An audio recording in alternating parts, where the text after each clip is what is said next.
La formation en passation de marché, initiée par l'autorité de régulation des marchés publics sous la coordination de ONU Femmes, a connu un franc succès.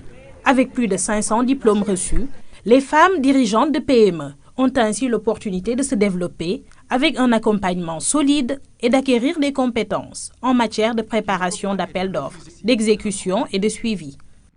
ONU Femmes a eu la vision et a dégagé les moyens nécessaires pour accompagner les femmes.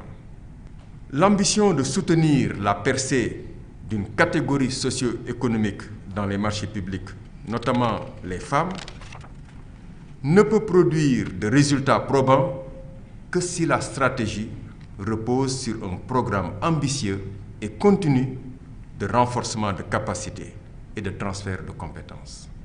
Fidèle à sa mission, ONU Femmes continue à mettre en œuvre des programmes, des politiques et des normes visant à défendre les droits fondamentaux des femmes. Pour le moment, de manière générale, on parle de 1% d'accès à la commande publique par les femmes. Et on sait qu'au niveau national surtout, même au niveau mondial, parce qu'il y a des pays qui ont donné des quotas, etc. Mais si on regarde globalement, les femmes ne gagnent pas plus de 1% des marchés publics.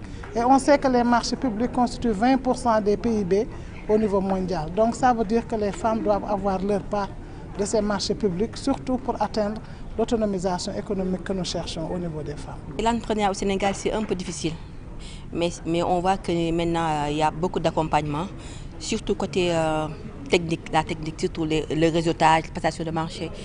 Et on sent qu'on est bien outillé. Plusieurs institutions, telles que le FONSIS, l'ADPME, la RMP, se sont engagées à appuyer ONU Femmes dans son objectif de mettre en place des programmes et d'organiser les femmes en réseau et en catégorie d'activité, afin de les accompagner avec d'autres formations plus pointues.